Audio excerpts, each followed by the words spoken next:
Hoje tô aqui pra gravar um vídeo e eu voltei a fazer vídeo de jogo.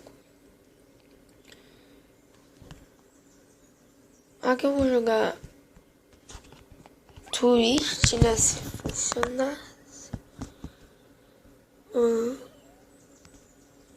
Hoje, bugou aqui, mas vamos aqui no Twist.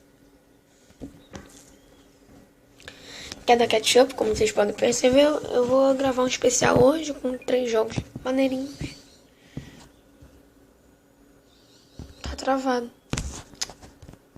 Cara, essas propagandas são muito chatas. Ninguém quer saber de propaganda. Ninguém.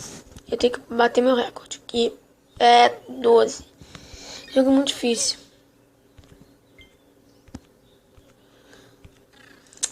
Cara, é muito difícil esse jogo. Cara, não vou botar 12 não, vou botar 10 só. Tenho que fazer 10. Mano, por que aqueles negocinhos pequenos? Isso mata os outros. Difícil demais. Ai.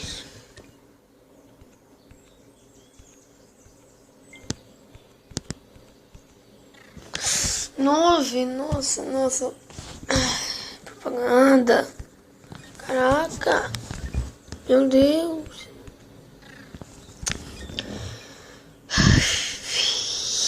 Jogo. Mano, os jogos são muito loucos. Bate meu recorde que era 12. 16. Então, agora vamos pro próximo jogo. Skyward. Por acaso também é da Ketchup. Caso não tenha Ketchup. Aqui. Eu tava jogando o clássico. Vamos no hardcore pra ver o que é. Caraca. Maneiro.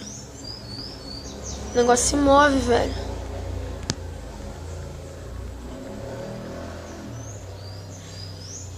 Tem 16 pontos no hardcore. O que outro fez? Sou retardado. O que tá acontecendo?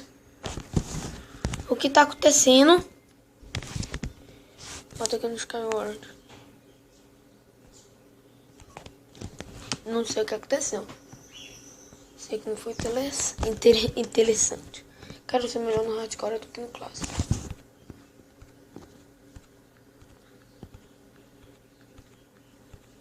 Aqui. Aqui.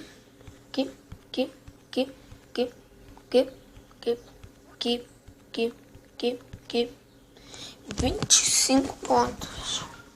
Vou jogar o último aqui.